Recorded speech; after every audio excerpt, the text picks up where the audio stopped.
What's up, everybody? What is going on in the kitchen? D-Red in the house. You know what's coming up pretty soon, Dred? Epic. Epic. April the 4th. Yep, which means we're not going to do a show on April 3rd. So we'll be doing I'll be had my hands full with Epic getting ready for the next night after. So I'm thinking Oh, we're going yeah, to take yeah. off You're the bowed first up, week of dude. It's April, all good. and then we'll get going. Next week's guest, Dan out of Kansas City, Colorfully Vulgar. Ball Sweet. Python gentleman who also has a little bit of artiste in his background. And Sweet. he's actually got a lot of knowledge about backgrounds of like gene histories and who founded them. And he takes kind of great pride in where he gets his breeding stock from. Like he's like, oh, this ties to so and so per, like this goes back to this guy. This is part of his original stock, and so he has a lot of pays a lot of homage to that, and I think that's pretty interesting. And his photography skill is really unique. It's more dark and saturated in shadows. He uses an electric lazy Susan to rotate the animal under his lighting. So he's got a few things that are a little different than your average bear when it comes to the ball python game. So it should be pretty awesome. What's up with everybody in the comments tonight? Thanks for rolling through. Appreciate you What's guys. going on? What's going on, guys? Thanks for coming through. Whoa. So we do have Epic on April 4th. No show for us Be on the there. 3rd. Yeah, Epic.live. Register to free. Been hammering out some talking points with my three particular slots. I have 6 humans in 3 slots. So it's 3, 1, and 2 in the 3 for the breeder business track. So I've been working on that this week. So that's pretty And this is exciting. going on, all day. 7 to 10 p.m. Is that Eastern or Central? I have to look. I just been Yeah, focused on the date and getting my stuff done. I have to Um, look. yeah, it's right around that time though, whether it's an hour difference or not. It's the Yeah, evening, but either way, I mean, that's an all day event. So you be plugged in all day. for the Just 4th. brain overload, education overload.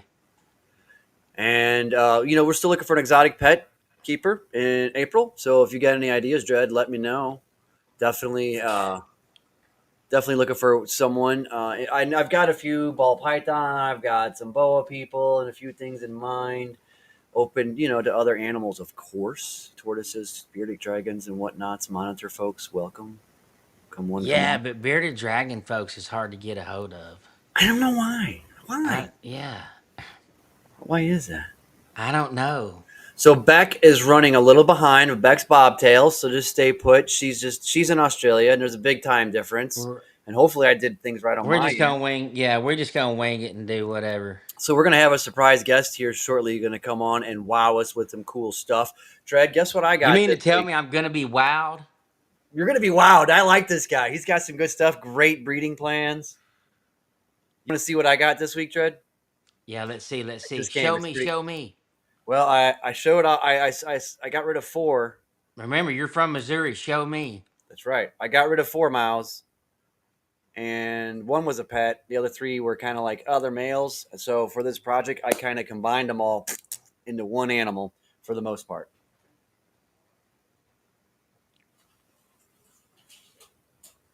He's the littlest guy. He's smaller than my almost 1 year old designer chondro. That's how little this guy is.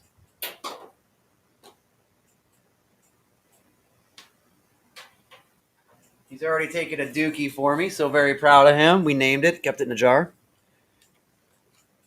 Are you ready? Pastel Desert Ghost, 100% het hypo, 66% at least het clown. Oh yeah, I that one. don't generally want pastel on my boys, but I have enough full color females in this project that, Yeah, it's all good in some of them other well, desert VPI, right, desert ghost hypo different. the Yeah, VPI, yeah, that's the it's one all that. good with all that stuff. It's So I've got one pastel VPI girl. I've got him on the other side of the equation. So I'm not going crazy on pastel. I have one fire girl, one pastel VPI girl, and then him. So hopefully, we're not going to cross those lines too hard, unless there's some like nice. super. super het monster I can make out of it and tolerate a super, super pastel. But I don't think that'll be happening. I'll be avoiding super pastel. But I do want them to be pastel and If fire. it happens, it happens, you know. But Yep. yeah, dude, that's nice. So So I got rid of four and turned it into one, which I there thought you was go. smart in all kinds of. Look who just showed up down below backstage. Welcome, Josh. Welcome, Josh. Let me get you on Okay, screen. Oh Yep. yeah, you bet, brother. Real good. Let's good. let's get you. So Hey, go there he is. ahead. There you go. You got the big screen, good sir. Thanks for hopping on here with us, Josh. I know I got you last second, and Yeah, no problem. I'm waiting to hear from. There's a time issue, and I thought it was 14 hours to Western Australia. I think we confirmed it before. Nonetheless, we're running behind, so thank you for filling in here and show us what you're working with, and hopefully you can pepper. I know you have a lot of reptile background, not just ball pythons. So Sure. you might have some awesome questions as well for Beck. Because these animals, I don't think we can get these in the U.S. The shingleback skinks. Yeah, Not I these. don't think you can. And it's so odd that I'm on here, and she specializes in shingleback skinks. And the reason I say that's odd is I literally was looking about 3 or 4 months ago, thinking, okay, these would be cool as hell, to own. What research can I do?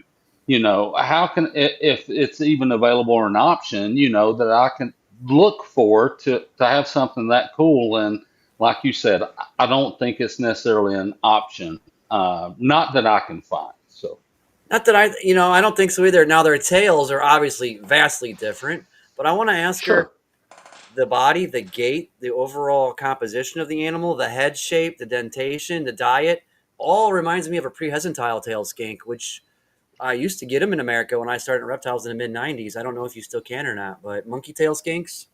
Yeah, Touch. I think you may can, and don't. I'm not 100% certain on that as well. Obviously, we all know that blue tongues are a thing, and you got different localities of blue tongues, different lineage. So you've got those obviously, but when it comes to the monkey tail, the prehensile tail, accurate term, and the shinglebacks, that's just something you do not see often.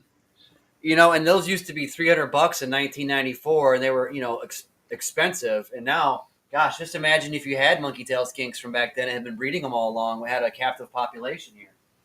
Oh yeah, yeah. It would be an amazing thing. We when you and you're right about that and those dollars. I look at things that I used to own, back 25, 30 years ago, and I look at the price that I paid for them then, and I'm thinking to myself, okay, well, if I still had some of those animals you could actually own, and could have back then, it would be in a pretty amazing thing, in today's world society. I was too young. I lacked the vision, and I'm certain I lacked the staying power to have stuck with it. But we had olives. We had southern white lip. The more isn't it the more golden one, or is it the northern? I always get it wrong. The more golden one. We had white lip Dialber's pythons. We had olives and Right.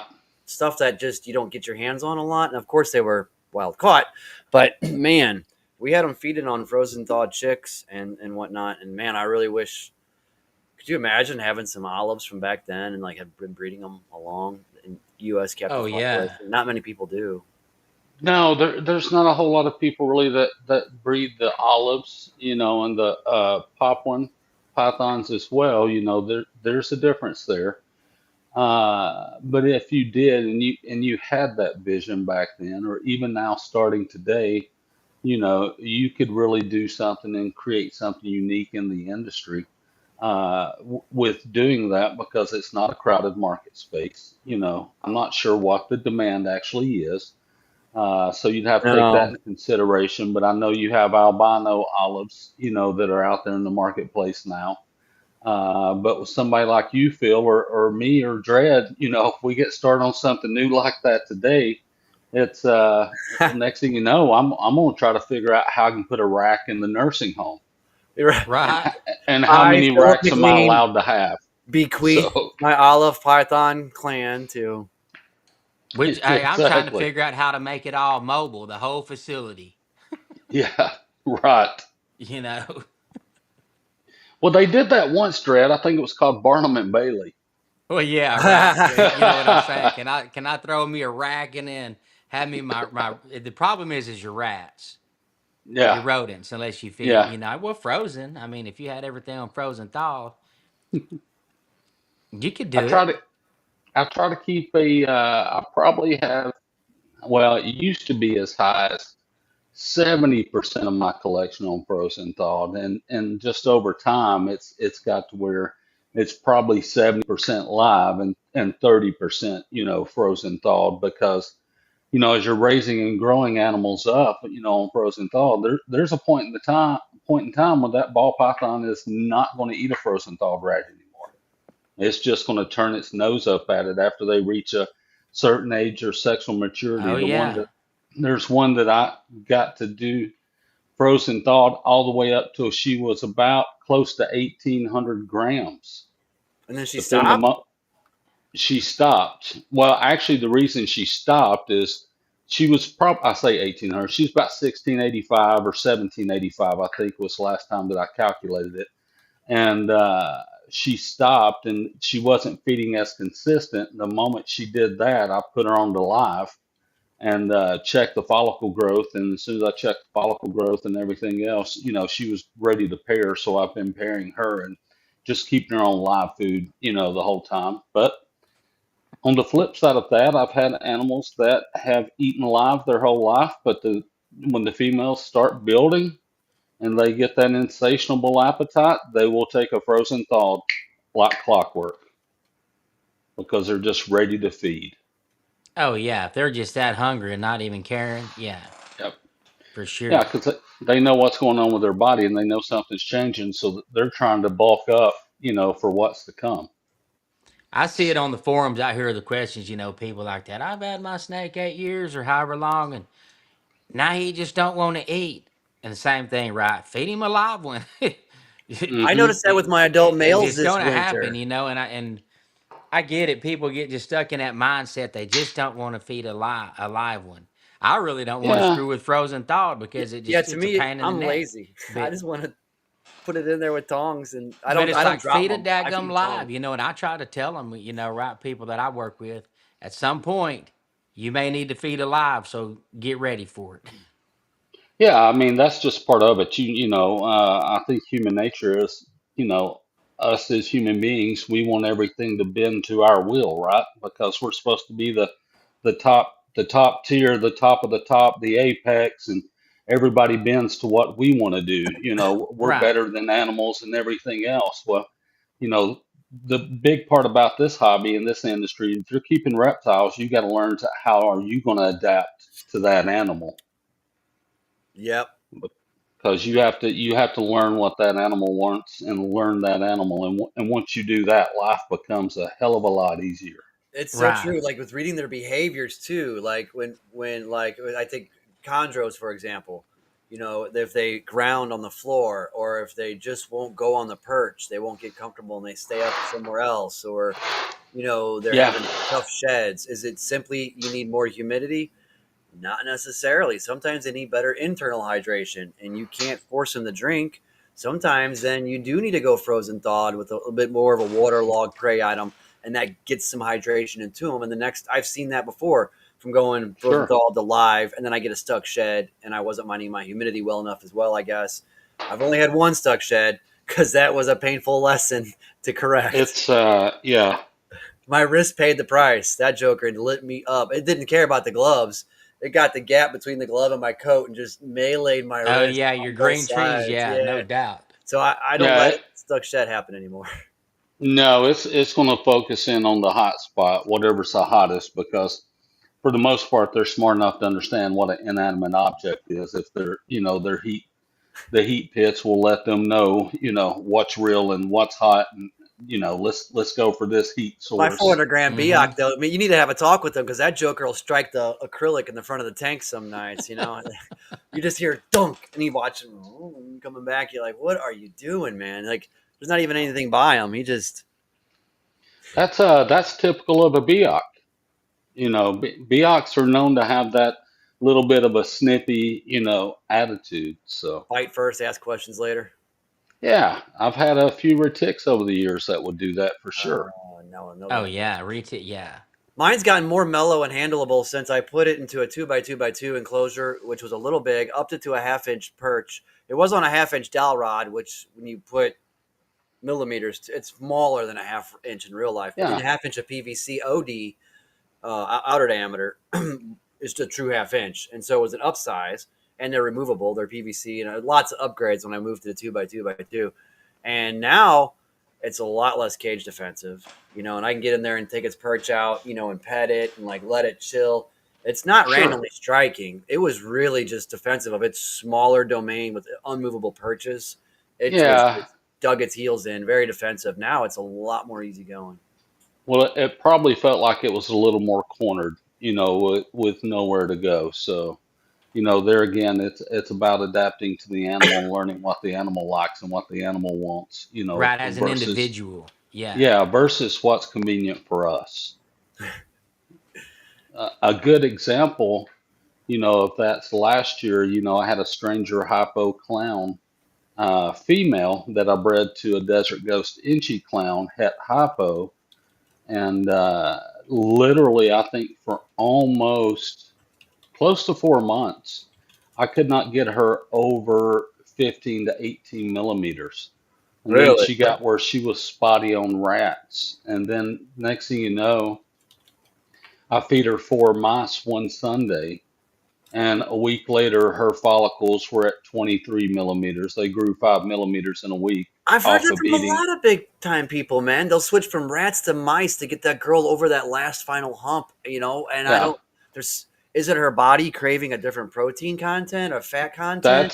that's got to be what it is. She was plenty fat enough, had enough, fat. Rats, naturally have more fat than a mouse. A mouse is a lot more Right. protein. So she wouldn't, even if it was a rat pup or a crawler, she would turn her nose up. I put a mouse in there, and next thing you know, bam, the mouse is done. And then, 3 mice later, I'm checking her a week after that, and she had grown by 5 millimeters. And next thing I know, she's going into ovulation. And I finished her off on mice.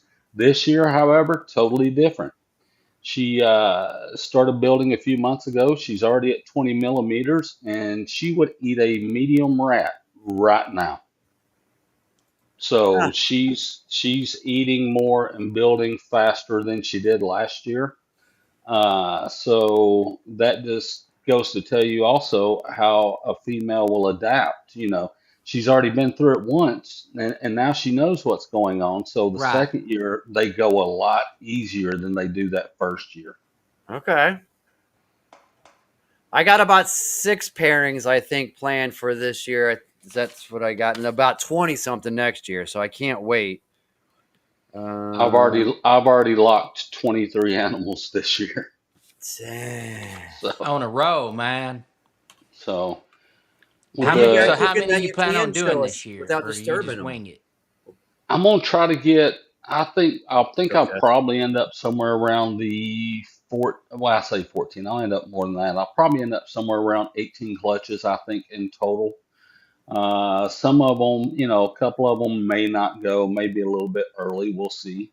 Or if they do go, they're going to partially reabsorb and then rebuild, and some of those things that the younger females, may go through. So uh, I don't have real high hopes for some of them, but they could turn some things around. So you never know. So I could be as high as 20, but I think a realistic number is probably going to be around 18. That'll be Okay. So good. What's a percent? Is that like an average percentage for you? If you is there a that sounds like what you're about 70% they actually get on eggs versus how many locks you see. Is that a reasonable number? probably I try to really shoot for 75 and higher. Hmm. But the biggest thing is what really makes you successful on that is, well, A, it's got to be the female, because if she's not ready to go, it's not her time. She's Right. just not going to go. But the danger zone to me is that, that 10 to 15 millimeter mark, because that's when I tend to see really if they're going to go, because they can get up. I've had them get up to 18 millimeters and reabsorb. Uh, so that can happen. I've never had one reabsorbed that got over 20. So, but Really? Okay. I know people that tell me they have. I know I've had people tell me they've had a female get to 35 millimeters in reabsorb, and I'm like, Wow. I don't see how that's possible because I've never personally had a female reabsorb that got over that 25 millimeter mark. A lot of times I'll take my females if I've got a bigger female in a 40 series tub, I'll take her and I'm going to pull probably at least four females out that are bigger females. And when they get to 35 millimeters, I'm going to move them over to a 70 series tub so they can finish out in there, because if they lay and finish out in that 70 series tub, that's going to give them additional room to grow. And chances are they'll be accustomed to that tub by then, and they will also, go back on food in that tub. And so Mm. it's a good transition for me to be able to make so I can manage my space accordingly. Yeah, Okay. I need to get an adult male. You said 40s. You recommending a 40 size for them for your Hmm. growing boys? I've got Hmm. one that's like 12, almost 1,300 grams, and he's in a 70 right now, just because that's the space I have. Either I could split a 70 in half with a divider by black box, but I usually Right. use that for my 5 to 800 gram animals, maybe nine. But after that, they either go in a boot box from Container Store in my white rack behind me, which are I just actually added more boot boxes, and that's generally where the boys have been going. And around 1,000 grams, they're doing good in that boot box. Yeah. But I want to get an adult, because this will be my adult. The big 70 series 12 banger behind me will be for my adult girls. Um, I'm trying to tell myself I'm not going to go crazy with ball pythons, so I hope I don't. I think I have 14 girls right now as it sits, and we'll see what shakes out eventually. But what's up, Shauna? I bet I've got over 50 females. You know, I'm hoping to use ball python money to continue to grow my rainbow boa and chondro game. Really, it's my really my biggest thing. There's a few things I just love in ball pythons, and I just want to focus on it. And I don't plan. I don't think I'm gonna crack the code to the world's next Canova creation, but I want to find a lane and do it well. That's what I hope Yeah. to do.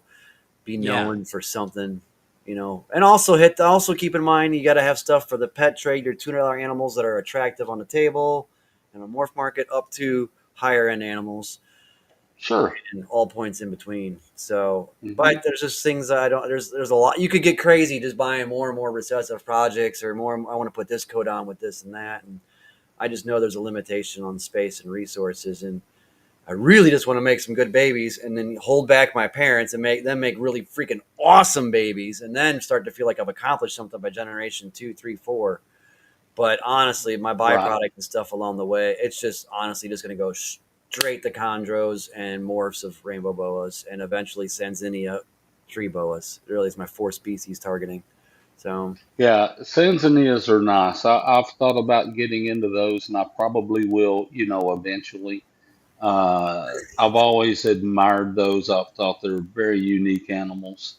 I saw Uh, Ian from S&J. I didn't realize the eastern ones were the green ones are so hard. They're just rare. I thought there's a couple of subspecies of those that are very challenging. I like the western because it looks like a venomous snake. I understand they're easy to handle. They only get about 4 to 5.5 foot. They have very forgiving humidity and temperature requirements. Madagascar, they're not a rainforest animal. They're more of a scrubland transitional forest animal. And they sound just awesome. And they got a boa food drive. And so for me, I was thinking, what a cool animal. And it looks venomous as heck. And it's mostly arboreal. Like, what's not to Right. love? What's not to love? Yeah. And I Yeah, didn't they're realize. definitely a unique species, and I like that the big bulky head and that big bulky body that they have. That's one of the things I like about those. And the same thing, I like the big bulky head on the Bolins. So Oh, I probably will get a pair of Bolins before I get Sanzinias, as or Sanzinias, as soon as I can make up some space and reroute a couple of things that I'm working with. So. and I understand they're supposedly just as sweet, puppy dog sweet. They have no fear of humans, and they're not very defensive at all. Like, I mean, little ones, of course, but I understand they're really just a placid animal. I held probably, I don't know, 10 or 12 footer, I think that Canova's got. So, was puppy dog sweet to me, even though the guy that was working there seemed to be a little more nervous about the snake than I was. So, I guess, Uh, when you've got different people out there, you never know what's going to take place. So he's just protecting business, obviously. But I was like, Oh right. yeah, man, you don't have to absolutely. worry about this. I'm fine with Hi, this back. snake. Hey, Beck. Can you hear? Hold on, I don't have you on scene yet. We got what's up, more Forge. What up, more? Looks like we got Beck to tune in here. Josh, you mind to hang out and host with us a little bit? Y'all can go ahead. I'm gonna jump off real quick. Beck, good to see you. I'm gonna let her take over her show, and we will go from there. Guys, thank you so much for having me on for a few minutes. Josh, You thank you bet, so bud. much for Thank you. filling Yep, in. I really appreciate you hanging out, brother. Thank you so much. And we'll do this anytime. again more officially, please. You got Oh it. yeah, Thank yeah, you, yeah. guys. All right. See you, buddy. Well, that was cool. It is. Let's see. Beck was having, she's We definitely got to backstage. have him on for sure for a hangout. I'm Beck's working with with us. you Cool, cool. here. Let's Well, see. that I'm was going cool to because text her. he's interested in this type of skink Yep. anyway. Let me So we can get a little see. education on that, which will I'm be very texting exciting. her now. Texting Beck now. She says she can't hear us. Yeah, he was the best. Let's see.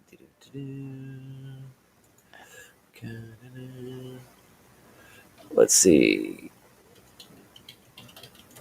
Audio. All right, she dropped out. She's probably gonna come back. Okay. You know, I figured there had to be some pitfalls to trying to go all the way across the globe to get someone live. I mean, I knew there had to be. I knew it. I didn't know what they'd be, but okay, All she's right. back. All right. Hey, can you hear us back? Let's see. Can you hear us okay? Can you hear us all right? We can hear her. Mm-hmm. We can hear you okay. Can you hear us? Let's see. Let's see. I can message her here. Your audio.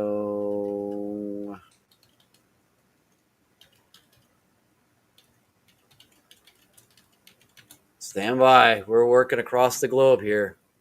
You guys hang tight with us. Let's see.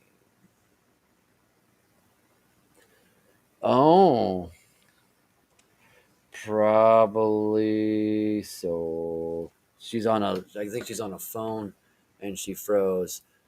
That's what happened. She was on a phone. She just asked, do I need to be on my computer? I said, probably so. Okay. There it is. I don't know. Have we had people tune in from their phones? I think so. I feel I like we don't know. have. Well, I'm always on my iPad, You know, I'm thinking so back. ma- What about Balls of Fury? I know we had wind issues and internet issues that night. yeah, he might have been. Thanks for hanging out with us, guys. We're trying to get these technical difficulties worked out going across the globe. I think I've been slacking on my comments over here. Man, that was really awesome Oh of yeah, dude. Yeah, Josh to way come through. cool. I gave him like no And man, notice. he puts out some good stuff too. I called him with my hair on fire, and I was Some like, nice Josh. animals. I felt really bad. I'm just trying to get some comments on here, but I know they're rolling through on the Mm. YouTube side, but I feel like Dude, she's just got these jokers running around the house and everything. This is oh, I crazy. know they don't now. Those I know don't have a fear of humans. It's kind of wild. Uh, I googled it. You can possibly have them out here. I think it's just a permit. Really? Yeah. Um, it might just be permit things. I got to look further into it to see, but it's always interesting to know what you can and can't have in the state, Oh, thank where you, you Shauna. live or where Okay. other people, live. It's crazy. I know we're limited and strict out here, but if we could have a permit for those, shoot, those things are cool. I'd get them. Josh or Will at Python Portal says he was on his phone. I think what he's watching is a YouTube. I think, and that works just fine. But I Yeah, think but if you're logging into joining like Link, this through Mux or yeah, StreamYard, EP Mugs. Yeah, Sean had a good point here. I've noticed with the phone and iPad, you have people with issues hearing doesn't that first. work. That's all right. We're gonna work out these kinks across the globe here. We're gonna get it figured out. She said 1 sec. She's hopping on the computer. I wish it had gone smoother, but man, this is reaching a long way. I mean, we've done Canadian guests and British guests and Scottish guests. We try to take Naughty business worldwide as best we can, our little old selves, but it's just so cool to get some exposure in other areas so far flung. I love it. Oh, hey, John, I did figure out my issue with the camera boxes, as you can tell behind our heads here. It looked like I had an overlay instead of a background. The same picture was in both spots, and I picked overlay, and it was You did something. it was killing my picture boxes, which is what I experienced last week. So that falls on me. Yeah, user error. Dred, what do you got that's new over there? Anything? What? You got anything new over there? No. How's your big? What do you got? A bull snake or something? A gopher snake? What do you still got that thing? What's his name? Harold? Eugene? Huh? Rodney the king snake? Rodney the king snake. I don't think I ever heard you say his full name. Does he have a middle name? No, he's just Rodney. Rodney Eugene Aloysius King Snake. King snake. Yeah. How is Rodney? No, I'm just checking couple of these tubs. Dude, I'm hoping they throw some eggs. These 2 or 3. How many locks you got in so far? A lot. Oh, really? I've had a lot already. And you moved on from 2 some females. adults? 2 of my females, I've had 3 locks apiece. Yeah, for sure. 3 locks. No, I witnessed 3 locks apiece. And then the other 2 females, my piebald females, same thing since January. I've had locked them suckers up 3 times apiece, maybe 4. They'll either go or they'll reabsorb again. I know the one reabsorbed, or they both did. Fuck, I don't know, dude. They go when they go. It is what right. But if they don't go, if I can't get them to go by the end of this year, they're gone. They gone.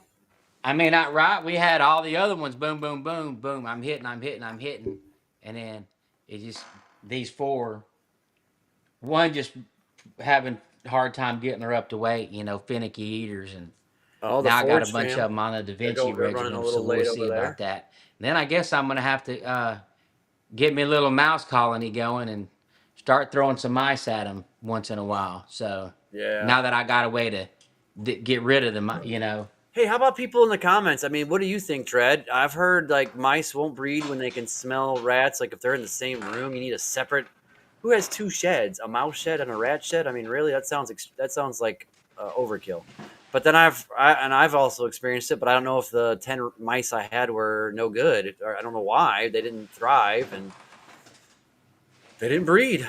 And my rats are gangbusters, my Norwegians. So I've heard mice won't breed when they're in close proximity to rats because it smells like a predator to them. Anybody got experience with that? Bosa, what's going on? Thanks for rolling through. so that if mice smell rats are in the same room, that they won't breed. That's what I've been told. But then I've also been told like it's no big deal. And people said firsthand, "Oh, I do. I have them in both in the same area, Yeah, and it works right. just She fine." up the So street. She has them both in the same room. I mean, she's still got colonies rolling, even though she's not full production. Uh, Mice colonies are so. yeah, I enjoy rats a lot more than mice. Yeah, all Mice, together in the same shed. See that, yeah, and I've heard other mice are people so twitchy and Yeah, they're we so raise them all small. in the same shed, and everything's fine. them jokers will run off on you. They'll bolt. Like a rat, it's a lot slower, and you have a chance to catch that giant possum tail as it tries to get away from you. Mouse, they gone. Maybe it's just harder to get mice to get their colonies going.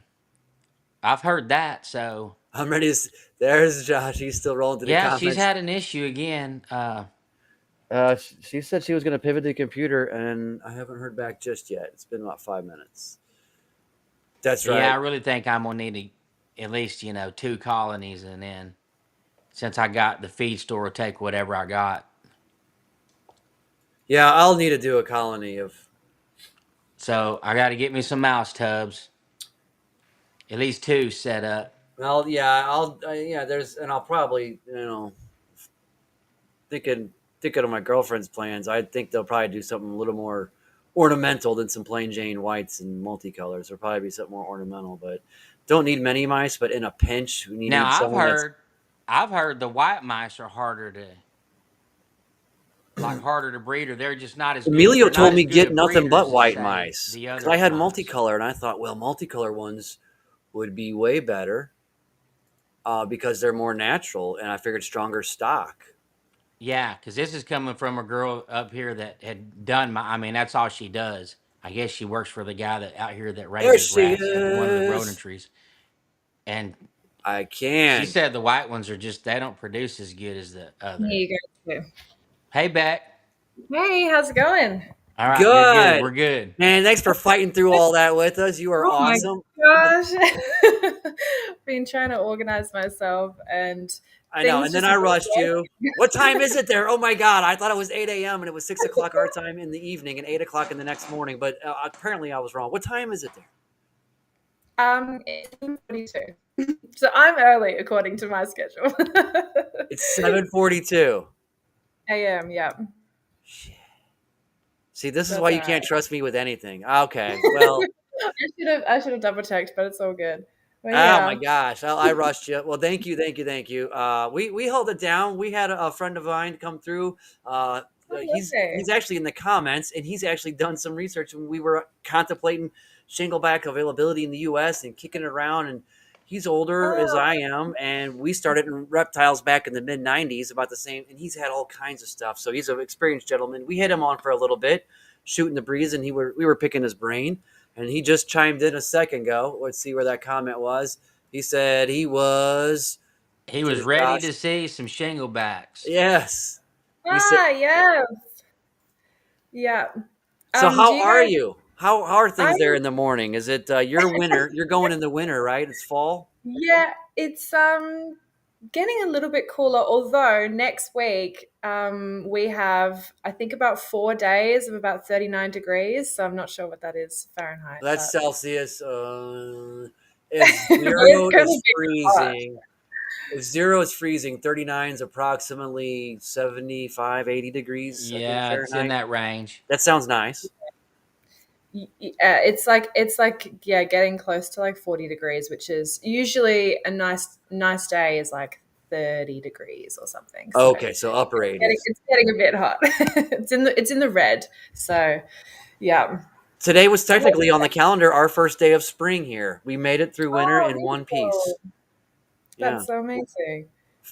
doesn't Spring seem is like it. a lovely season. It's my favorite season because all the bobtails come out and they go to find their mate. And you can, like, when you're going for walks, if you're going along the beach or the foreshore, you'll actually, like, sometimes in the sand dunes, you'll see two shinglebacks following each other, which is the cutest little thing. So you can find these in the wild where you Yeah, live.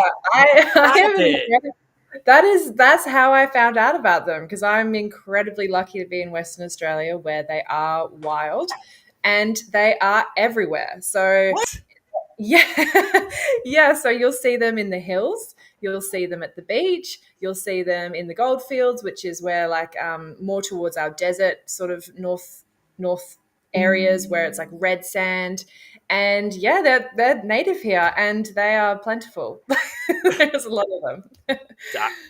Oh That's my wow! something new for today, Dred. I had no idea. And Yeah. so where you are, are you allowed to catch and raise them? No, Bring no. wow, you So can't. you're not allowed to. So they are protected, and they're also like unless you have a catcher's license, you're not allowed to do that. And I think that's quite a hard thing to probably go through and get. Huh.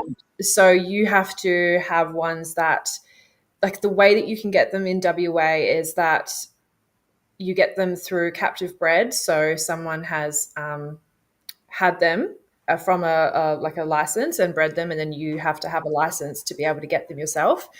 But then there's another way, which is where the Department of Parks and Wildlife, like the wildlife Right. department here, basically, if they've seized them, so they've taken them from someone who might have stolen them from the wild, or however they've gotten them, they can't then release them back into the wild. So they'll put them on a tender, and then reptile dealers, can then bid on them to buy them and then sell them to the public.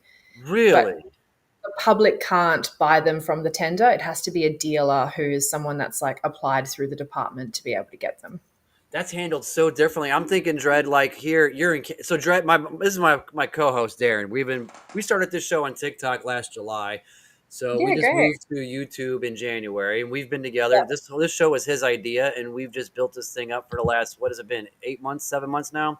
Yeah. And he's in California, which in the U.S. is on the far west coast, and they have a Yeah. lot of rules, regulations, very different environment ecosystem than where I am, which is largely the Midwest and Southeast, which is all pretty much the same, unless you get way north central or way far East Coast or Florida. Mm, Everything mm, else is kind of the same for 40% of the U.S. is not all yeah. that different. California is very different, and he has different laws to go by. But here, it makes me think of Eastern box turtles, which Mm, we as a kid will keep, a few summers, a few years, and release them. And we never know. There's no authorities involved. That we were just kids, but they're protected and endangered. You're not supposed to keep, Eastern painted box turtles and stuff. And I don't know about anybody having the ability to sell them. Is it that chain of custody that you're talking about there mm, to allow Yeah. them to be purchased is very different to me as a concept. I'm still learning about it myself. The ones that I've bought through pet stores, reptile expos, and then breeders. So I bought through a couple of different ways. But the thing is that you can't guarantee where they're from. At a reptile expo, the guy had like 30 of them, and so we were picking and choosing which ones we wanted. But a friend of mine said, "Oh, I think they've come from the tender," and then other people have said, "Oh no, they must be captive bred." So it's hard, and you don't really get a straight answer sometimes from the That's how people a that. lot of import stuff is here, like Yeah, captive, like green tree pythons. Oh, it's captive hatched. Oh, well, it was actually maybe captive hatched on a farm in Indonesia. Maybe they caught the parents gravid, the Yeah. mom gravid, and then yeah, it was hatched in captivity. But it's still there's a lot of gray area, and importers, and it sounds like tenders in your area. They'll tell you what you want to hear because they want the yeah, sale. yeah, So, can you get in exactly. trouble owning those animals if it doesn't have the right paperwork, chain of custody? So you basically, when you buy one, you have to have the reptile owner's license. So you have to have the dealer's license, and then you have to also submit a form onto the department to actually get your reptile on your license. So you do need to have their code and basically submit that you have a new reptile and add it to your collection. Yeah. Huh. Yeah. So if they don't have the right licenses, then I don't think it would get approved by the department. I'm not sure. But yeah, it's pretty straightforward. You can't really buy a reptile unless they've got all the right licenses and stuff. So Wow. if some guy was to just be like, "Hey, I have this bobtail," sorry, shingleback. I call them Yeah, I lots of got. different. Hey, I have this one. Do you want to buy it? You'd need to see their license. They'd need to see your license. So that's kind of how it works. There are scammers. Actually, I was approached by a scammer once selling two beautiful Goldfields shinglebacks, and they had used someone else's license and sent me a photo of it.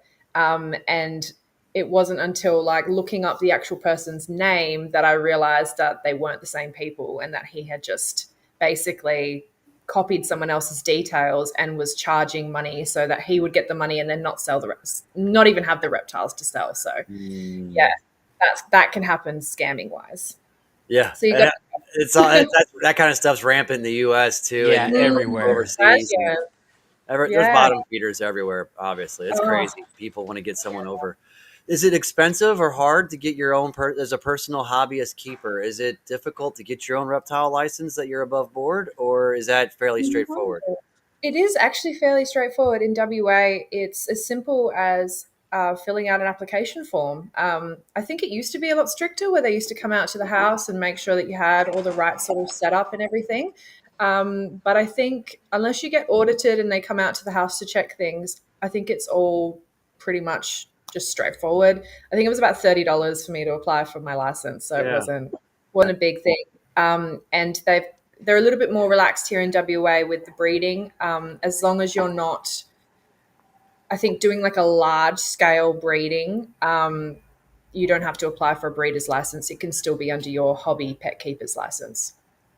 And And the rate that shinglebacks breed, there is no point me even going down a breeder's license because they are incredibly hard to breed and they don't breed many at all. So huh? they will have between one and very, very rare 4 babies a year. So, Is it one clutch or are they spaced out?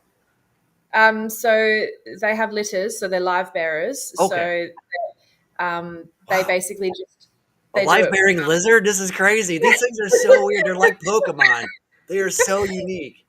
They are so unique. Like that is why I'm obsessed with them. And I to this day, I believe that I will never get another different type of reptile. I think it is just I am obsessed with just shinglebacks, and so there's so many different facts about them. But the way that they breed is basically they'll partner up with their mate. Around September, November, and then they'll breed, and then they'll have their babies between like January to April the next year. I think that's kind of like rough months. But yeah, they'll only have one batch of babies, and they carry them in their womb or belly, and they are massive. They're about a third the size of the mother, so they have these ginormous babies. And the poor things, like the babies like push on their like organs and their lungs, so like they struggle to breathe sometimes before they pop, but the mothers become massive, massive units, and they pop out these huge babies that are just ready to go straight off the bat, eating, moving around. Like it's wild to see. That's crazy. So Luna had one baby last year. That was her first one that she's had with Mooncake. And then she released an unfertilized egg. So it was kind of like this big, I'm not sure if you saw in one of my videos, I found one in the tank the other day. It was like this big, yellow, hard thing. It's the weirdest thing. It was just like this big egg. And that was just like basically an unfertilized egg. So she could Yeah. have had the ability to have twins, but she didn't. And this year, this breeding cycle, she didn't breed with Mooncake, even though he tried. I think because I moved house and they don't like change that much. A lot of like stress in moving house and moving environment, moving enclosure, all that sort of stuff could have caused her to focus more on getting comfortable in her environment rather than focusing on breeding instead. Yep. Yep. Because That happens a lot with snakes too, doesn't it, Dred? You move, you got to yeah, take a year off. yeah, Almost. They got to get used to the barometric pressure and the humidity, the noises, everything of the house, the vibrations, and yeah. yeah, it could definitely take some. So do you cohabitate? I mean, obviously in the wild they live together, right? You hear that. Don't cohabitate this or cohabitate that. Is Yeah. it okay with these guys? Yeah, so in the wild, they are solitary. So they are live by themselves, but they actually have been studied to share their safe spaces and their dens or hide cold with other ones in the area. So they are quite chill. The only time they can be a little bit defensive and aggressive is during breeding season. So Yeah. that is when you want to monitor them. But besides that, shinglebacks are very, very chill around other shinglebacks. They're very relaxed. I have Mooncake with Luna, and they are a couple. So they're very used to each other. And then I have two juveniles. So they're a year old. They haven't reached sexual maturity yet. They take 3 to 4 years to reach sexual maturity.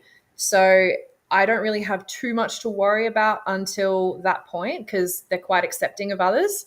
Mm. But yeah, I think it is until sexual maturity hits. And if they are males or if they're females, then that's when things I'll need to reassess and basically see whether they're, causing issues with Mooncake or, you know, Mooncake's wanting to breed with them. Who knows? Right. So then that would mean, your enclosure size would make the difference. Yeah. Yeah. So more hides, bigger space, basically areas that they can get away and, retreat from each other. But yeah, the interesting thing is that so many places, zoos, wildlife centers, even breeders and hobby pet keepers, they have so many in the one space and don't have any issues. So I have four in my enclosure, which is about um, 180 centimeters by 120. And they have so much space in there, but I know people that would have like at least 10 in that one space and not have any Wow. jobs. so, Okay, okay. so yeah, I have four in there versus 10 and or even more, and they don't have any dramas. So yeah. Are there any other lizards? Yeah, a friend of mine, Morphforge, they're watching.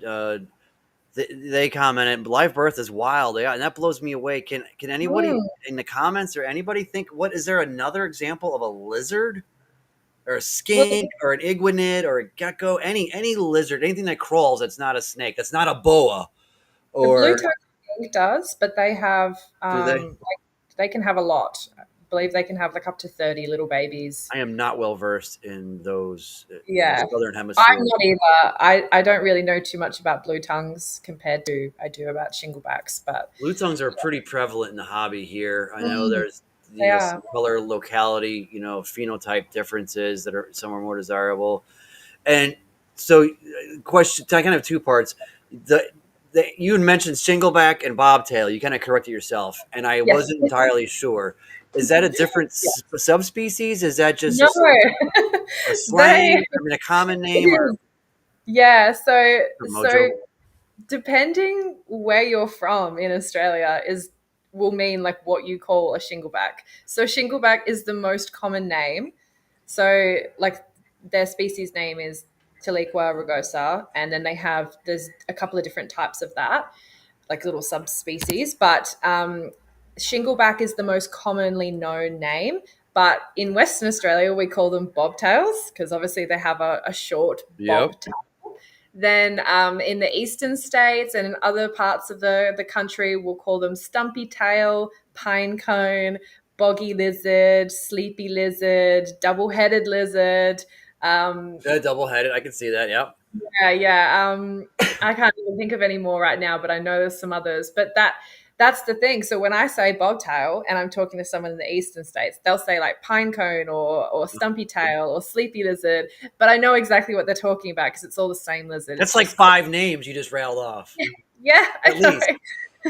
They have so many names that they go by here compared to blue tongue is just blue tongue. Like Yeah. there are different types of blue tongues. There's like northern, eastern, central, all these different types. But people just go, that's a blue tongue. They'll even call a shingleback a blue tongue, which is sort of correct because they've got the same, Eh. but they're different Oh yeah, species. very. The Yeah, scales are the most screaming difference. One thing exactly. that's similar, and we had these imported in the '90s, and I don't see them really anymore. It was prehensile or monkey tail skinks, and their body Oh, so shape, the cool. size, the gait, the head Yeah. structure, the skull, the diet. The tail is grossly different than your bobtails, obviously, but everything else from the vent forward is the Mm. scales are a little different. But I mean, really, there's got to be a family genus lineage there. I think there's got to be some similarity. Is there any monkey tail skinks in the hobby there, or have you heard of similarities in that same vein with blue tongues and pinecone lizards? Uh, And no, I haven't. I haven't looked into like the connection between those skinks, but um, yeah, I don't believe you can get them here in Australia. You can't get anything that's not native to Australia. You guys closed down what in 75 or was it 85? You guys really took it serious, the Yeah, conservation efforts. I think it was yeah, a while 1975. ago. Yeah, it was a while ago, and like WA is one of the most strictest states on that as well. So we can't even get shinglebacks that live in the eastern states in WA. We're not allowed to have them. So there are different types of shinglebacks. And the one that we can't get is the Aspera, I believe. And I'm not sure if you've seen a photo. It's probably what most people think when they think of shinglebacks. It's like almost pure black and has a really bulbous tail that is almost exactly like the head. Oh And wow. when you hold them, they look almost identical that you can't tell the difference. That is a shingleback, a eastern shingleback. So I have the western shingleback because that's all I'm allowed in WA. But Your I'd love to pers- have an eastern shingleback one day. your personal opinion, do you think it is, or have you seen it? It's been a long time now. It's 50 years that they've been kind of having these really strict conservation laws, and I like them on the surface. Mm, But if I mm, had to live through them, do mm. you like them, or do you think they're too limiting? Do you wish they were looser or more common sense and less just like by the book of the law, write this down, you can't do this? Or do you think there should be some better administration from a bureaucratic standpoint where like, well, it's literally proven the right way to be captive born, Mm, ergo it can be shipped out of the country, it can be shipped mm. across state to state within Australia, whatever the rules may be. So Yeah. do you think it's too limiting or just right or not enough? I I'm not too sure. I personally think in WA it's really restrictive. For example, that species that I was talking about, there's like a version of it that's like been found in WA a couple of times, but yet they won't allow us to have it um, because there's not enough of that in the area. Or I think it's like the WA Museum has decided that they're not in the WA state, so allowed to have them. So it is really, really, really strict. Um, so I'm not too sure. I believe there's like a reason they've done it like that. Yeah. But yeah, I can't comment too I much think about you'd it. have to really be a really like legalese, like a lawyer level conservationist, and look, because here, there's 50 states, lower 48, and Yeah. we've got some laws like that. They drive me kind of nuts. Like, well, you can't have this a corn snake for God's sake, in Mm, Virginia, but you can have all you want in Minnesota. But then you can't have this hog nose in this state, but you can have all of them down in Florida. And it's like, what? So there's got to be, yeah, it's probably my lack of education, my own ignorance that I don't know why they're protecting this one brown snake here, but over here it's okay if we just breed them yeah, and sell them. So there's definitely something to it that again, you'd have to be a lawyer conservationist to really, I think, compare yeah. I'd state to have to have state. done It's a lot of tough. research on that, I think. But yeah, uh, all you don't. Sorry, how am I trying to word this? The animals that you have aren't native to America. Is that right? Oh no, no, Right. they're not. No. Yeah, that's what I was thinking. Whereas in Australia, they have to be native, so that kind of makes sense. But yeah, I mean, it's interesting that they have rules around which Oh state yeah, this is. mine are from Brazilian or the Brazilian rainbow Considering boa they're from, not native to the and then I have country. got It, Papua New Guinea, Western it's New really Guinea. weird. It really is like even up where it gets cold. Okay, you're allowed to have this snake, or you're not allowed. Well, why aren't you allowed to have that snake? Well, because it's invasive. Well, those snakes can't even survive in that Yeah, environment anyway. yeah. So why can't I own one as a pet? Hmm. It really doesn't make It any is sense. different Some from of it. state to state, and then our states are broken into a bunch of Yeah. little counties, and they have their own little fiefdom governments, and If then it's something just invasive or could create, something with that, the ecological, the habitat, I get that too. Or maybe some disease, Yeah, spreading a disease, sure. right? I Yeah. get that. But if this animal can't survive in this location in the wild, it just won't thrive. Why can't I have it as a pet? Mm, mm, yeah. It is interesting. I would really love to look into all of that and why they have the rules and where it comes from and how far it goes back. Because yeah, you guys can't really get shinglebacks over there unless they are like $10,000, I've heard, or something ridiculous, and really hard to get. Is that right? I don't know a price. I don't even know if it, I didn't even think it was. I was just looking into it just a little bit ago, and it says you in my state I would have to have a permit, Yep. but I have to dig into that further. And you're right. How much would it be to obtain one, Mm-hmm. even if I got the permit, right, to obtain a shingleback to get the Yep. animal? So, Yep. And uh, specific to the species you're interested in, I feel like it was proven captive hat, captive born, captive bred. Mm-hmm. It should be available for export. But that's just my own selfish two right, cents. I'm not saying that's right. I just Mm-hmm. in my mind, I think if in a wild caught, that just goes against everything Australia has been working for since Yep. '75, Yep. and I don't think that's not what I'm hoping or wishing for. But I mean, if it was proven you had a robust breeding program, you could export to the U.S. Well, if the market value is 10 grand, then have at it. Go ahead and make yourself a mint. If that's what the market Mm-hmm. supports, and you can make 30 animals a year and sell 30 animals at 10 grand a piece, hooray for you. What color do you want your new Maserati painted in? Like, I'm happy, like, go for it. But to limit that and say, oh, you can't have any of them ever, I feel like captive breeding should be encouraged, not stifled. But Yeah. that's just me.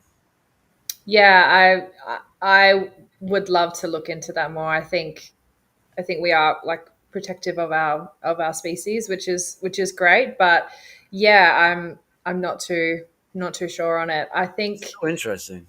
yeah, it amazes me and how expensive they are, because I have heard people saying between 10 and 20,000 if you're wanting a breeding pair or something ridiculous. But yeah, it can be very, very expensive. You can get them in Asia from back when they did export. I think there are some people who still breed from back then, but very, very, very limited.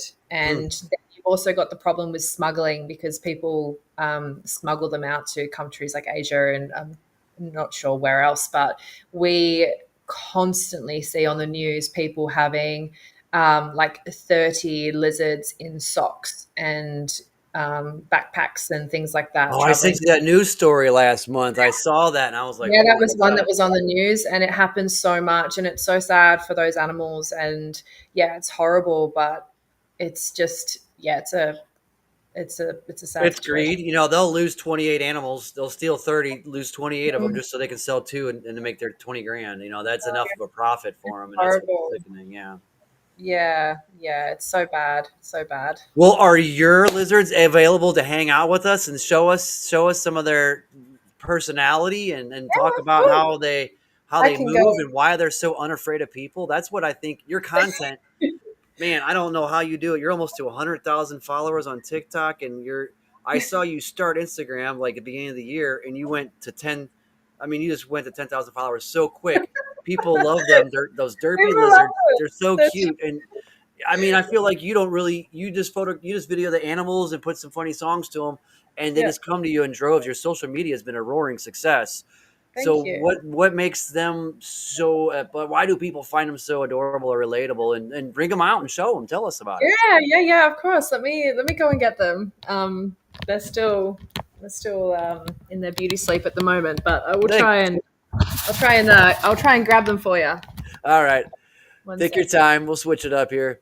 We'll put Yeah. Dread on the big screen. There's Dread. nobody wants to see Dread. Come on, Oh, okay, fine. I want. There you go. Is that better? You're way prettier than me. Strictly business. Well, I hope we got some new people rolling through tonight. This has been every episode's an adventure. So if it's not, every week I find a new technical problem to unravel for us. Yeah, but you're getting it figured out. Trial by fire. I hope That's John's right. proud of me over there at Absolutely. Morphforge. Okay, so we All have right, here one we here go. for you. Let me just move this back over. Oops. Oh crap. All right. So They're this. sizable animals. They're pretty darn large. So he is about 30. Well, he's almost 40 centimeters. So he's a big boy. This is Mooncake, my OG. The Oh OG, yeah, huh? he's cool. The OG. So Mooncake I got from a pet store about 5 years ago.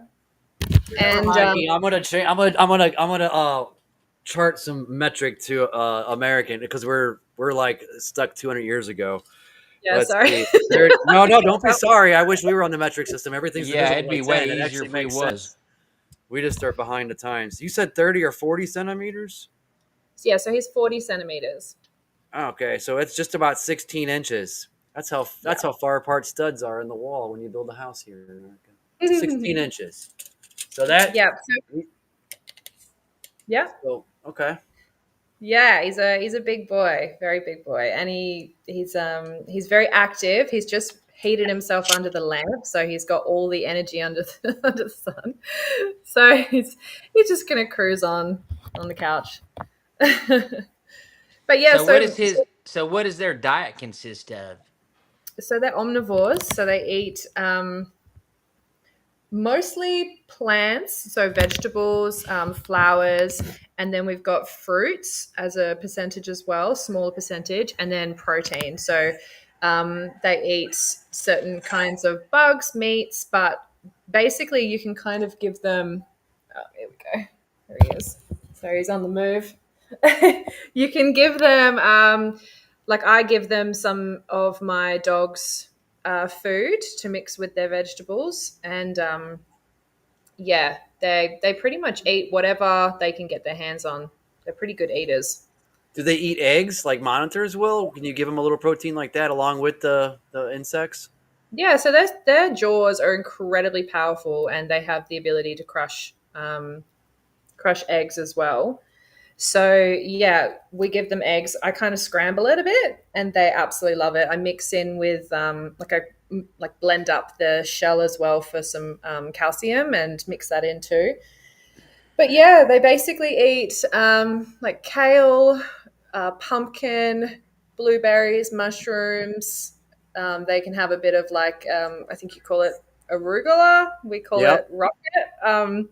And yeah, they have like so leafy greens, and then they'll have fruits as well. They love strawberries, bananas. So if But you eat like a bobtail, you're pretty healthy. I mean, just throw a little fish and That's a what little it bit of yeah, red sounds meat in like. there once in a while. honestly, they eat better than me. Seriously, like I go to the store like maybe once a week to get all their fresh vegetables and everything, and I'm like, you guys eat a better salad than I do. Right? So yeah, um, they're very good at eating lots and lots of food. Their favorite food is like banana. They go crazy for because of the sugar content. They I Yeah. love saw it. and the blueberries too, it looked like. Blueberries are absolutely obsessed with. Mushrooms they love too. And then when you come to the more protein size, I used to feed them king worms, and I realized that that's why they were putting on so much weight. So they're not allowed king worms anymore because the fat content is like really high. But yeah, they also love chicken. They can get chicken hearts as well, which they love. Beef, mince, cat food, dog food, all of that sort of stuff. They love. Golly. Oh wow, Yeah, a good round diet. My type of yeah, animal right there. We'd get yeah. I along know. good. They're very easy to care for, which I love because you can feed them from anything in your fridge pretty much. You just can't feed them seafood, citrus, um, things like avocado and Right. yeah, just like there are certain things that you shouldn't feed them, but Right. besides that, they will pretty much polish off a lot of things. So Huh. yeah, they're really hardy. Not just What? their scales, but yeah, I gotta get me some. I know. When Yeah, all my yeah, more forge because I have my import export license. More forge is like we need to figure out this export issue, We, Phil. we 'Cause gotta figure out how to get us some of these. yeah, so yeah, they're incredible, and I feel so sorry for all my American followers that are like, where do I get them? I want them, and I'm just like, right. I'm so sorry, so sorry. But that is the like what you were saying before about my social media like blowing up. It is a lot to do with the international followers because they are animals that you can't really get in other countries. People just go, what the hell is this? Like, what am I looking at? I've never seen this before, or I've never heard of this before. And so, yeah, they are just mesmerized by these creatures that I let walk. Ah, okay. Yeah, because it is so rare and they're just Mm, so cute and adorable. And they're not flighty. They don't run around. They don't take off. They they're hang not out. skittish. And so Yeah. I think that's why people just gravitate to them. I didn't think about the unique rare aspect of it Yeah. being that part of it. That's interesting. Yeah. Okay. Okay. Makes sense. Yeah, 'cause I think about on Instagram, especially, I've checked, and I think about 48% of my followers are from America. So what you're saying is you need to give me some Luna and Mooncake babies over here. That's what I'm hearing. Yeah, I know. I would love to have some more myself, really. So this guy needs to perform better.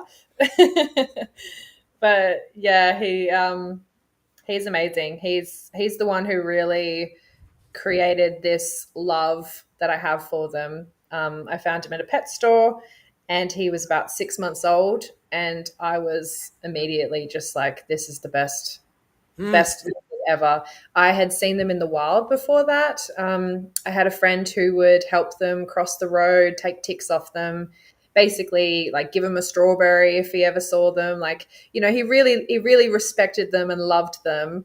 And I would just see that when you would first see them, they would flare up their tongue and they would be like quite defensive, and they get into a little C shape and they hiss. Huh. But then as soon as they realized that you weren't going to hurt them, and if you had food or something, they just immediately relaxed and immediately were just like, okay, this is fine, and they let you do whatever. And so seeing that they weren't skittish and that they were just defending themselves, and once they realized that they were safe, um, and that how placid they were after that, that's what really made me think, oh wow, like these are really cool reptiles, and like they're something that I would love to have as a pet. Is there a community of others like yourself there, or because like in South Florida, green iguanas from the Caribbean and Central and South America have gotten loose in the last 40 years, and now they have proliferated and they're just everywhere. And I don't think there's many South Floridians keeping green iguanas as pets because they probably curse their existence at this point. So Mm. because that they're so prevalent around you, are there other people that see the intrigue in them and keep them? Or are you like an island unto yourself? Or do you have like a hobby? Do you have like a group of bobtail friends you go out with and like share I do diet have, I do tips? have a, I do. I'm a part of a few Facebook groups because there are people in WA who have them and people in Australia that have them as well.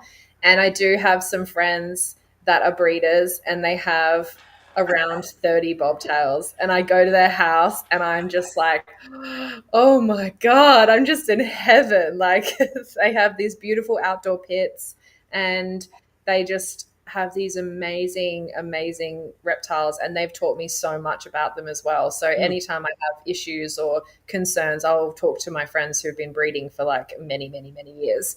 Um, but the rate that they breed is so like slow, Right. that yeah, that they're never like going to pop out like 30 babies in a year. It's going to be like maybe 5 or 6 babies that they have, with that many bobtails. So you can imagine how many Well, I'm that's going the to have. same as ball pythons, you know?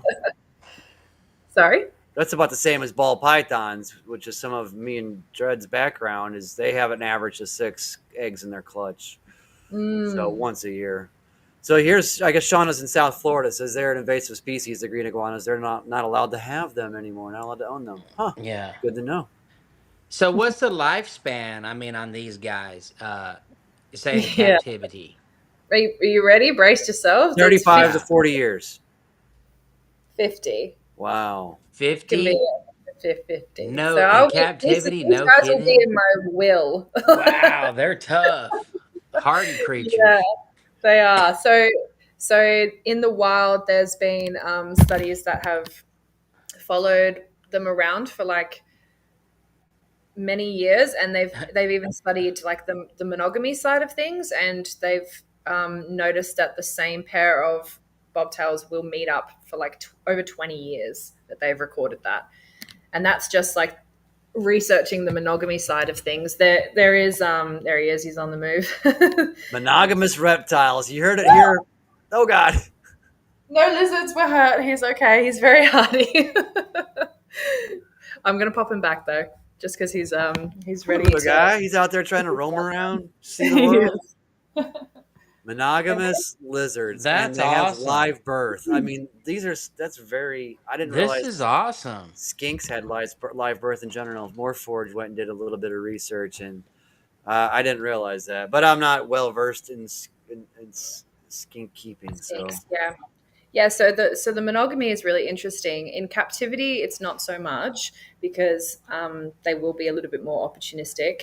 But in the wild, basically, they they meet up with a female, and then the male has to show that he is attentive and that he's really interested in her by following her around. So all my videos where you see Mooncake following Luna, like right at her tail, right by her side, like he is showing her that he is an attentive partner and that he wants to be with her. That's how they court each other.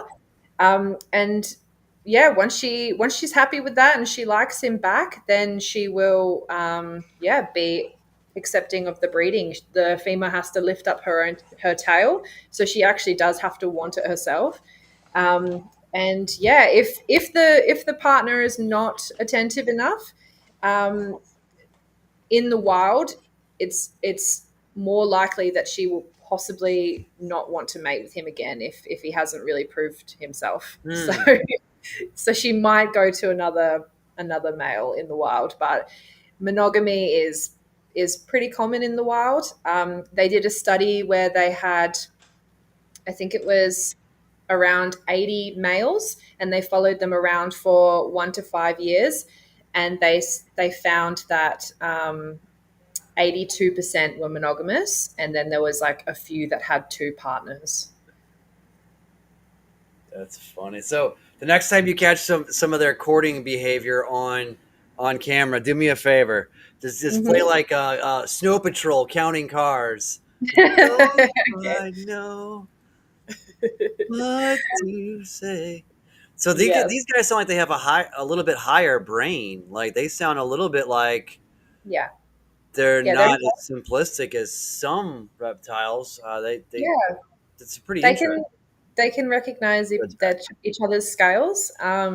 Like so, they sort of have a bit of face recognition, and yeah, they can pick up on each other's scents. Hmm. But yeah, they're really clever. Like I know for a fact they know me compared to other people, um, and yeah, I feel like they would be a quite an easy reptile to train as well because um, I've done a lot of stuff with like blueberries, and they will guide, like they will allow me to guide them with a treat. And so if I put in effort, I don't even think it would be that hard to train them to like crawl onto my hand or follow me to something, or even maybe call their name, or they're really really food motivated. So, and I think they See have the that intelligence dude? Emotion, right? That's my service support skink.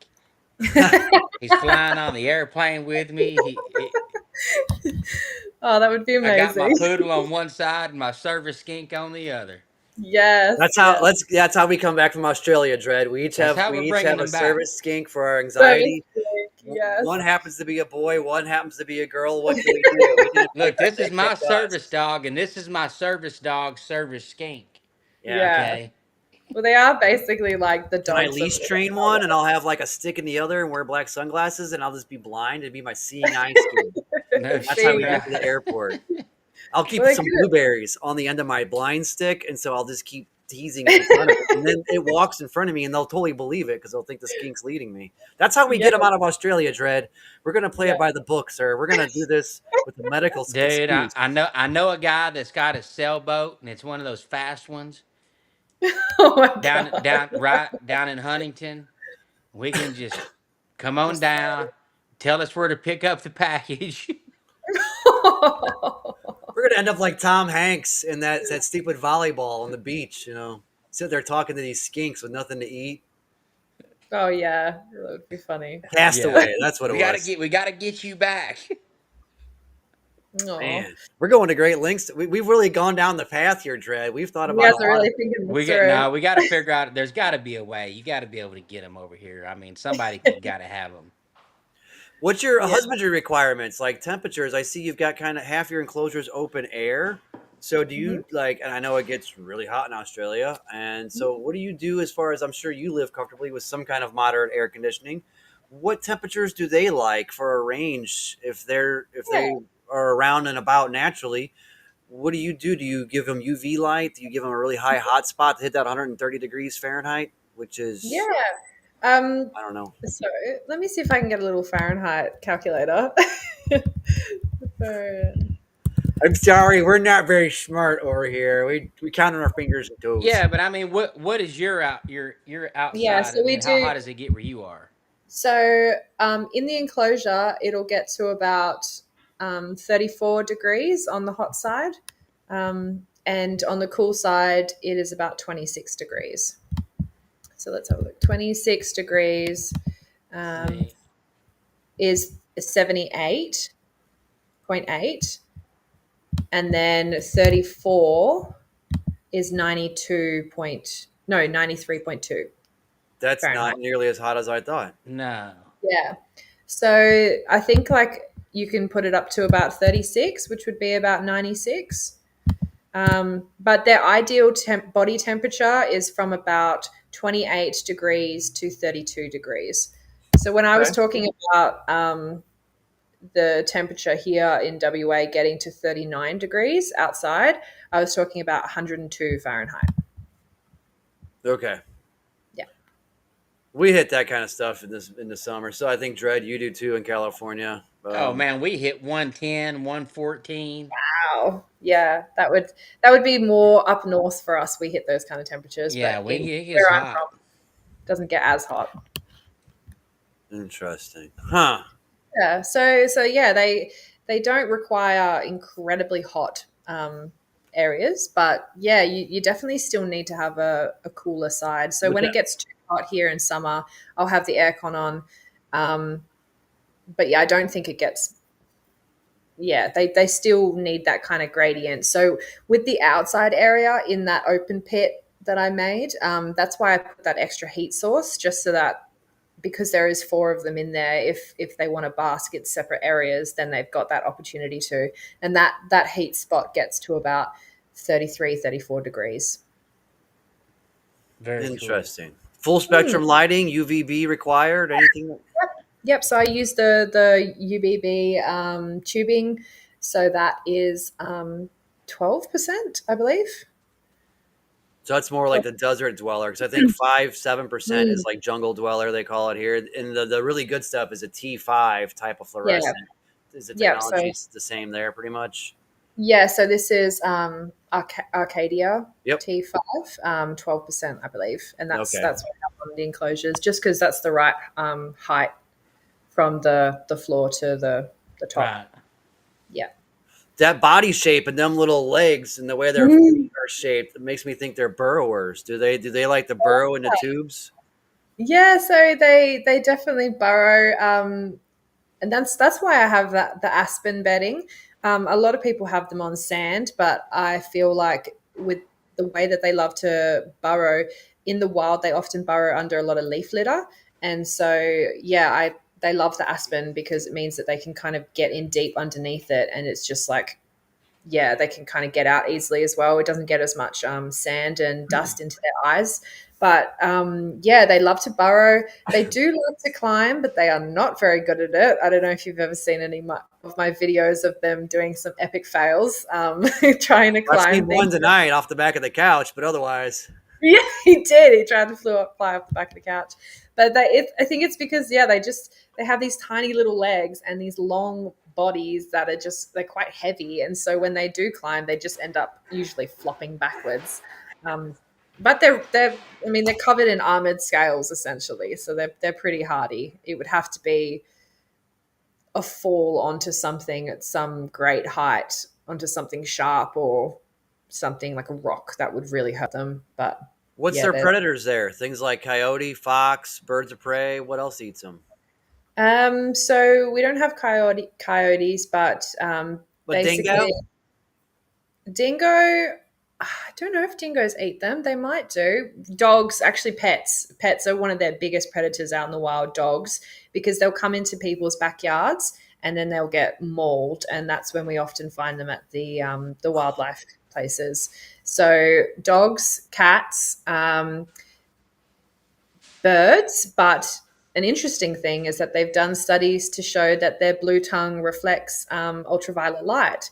So when they open their mouth and flare out that tongue, they're actually like almost projecting like a spotlight at these birds. Um, and that is meant to be a deterrent from birds as well, It which is blinds pretty them. Ah, It's another like fun it's fact. like your grandma's garden growing up, and she hung like pot pie tins on a string from the garden to scare that they blow in the wind and scare the birds off. yep. So that's a really cool thing. It's yeah, it's sort of like I think giraffes have the same thing with the ultraviolet light with their tongue. Yeah, but they're like Because 18 foot. Ain't no one messing with them things. They'll kick you in the stomach. yeah, You're dead. well, I mean, the shingleback's going to have some defense. I mean, people say that the tail looking like the head is also a defense mechanism. Yep. In Western Australia, if you see the ones that are out in the wild here, their tails are nothing like their head. They are like very thin, narrow tails. They don't have that bulbous look like they do in the eastern states. And so when you're looking at one of them, I think it would be pretty hard to mistake it for its head. And not only that, as soon as they see a predator, they'll either run or they'll quickly show you which end is the head by flaring out that tongue. So Hmm. I think when talking about the tail being that defense mechanism being the head, I think it is probably the eastern states shingleback that's really looks like that double-headed lizard. Okay. Um, but also their tail is a source of fat, so they use their tail during brumation. So during wintertime, they'll hibernate or brumate, and fat that's stored in that big chunky tail is what they'll actually use to get through the brumation. And so if their tail is damaged, if their tail has been bitten off, they don't really regrow it. Right. And that's really crucial for them because they need that fat for survival. So the idea of a predator going for the tail over the head would be quite a risky thing as well.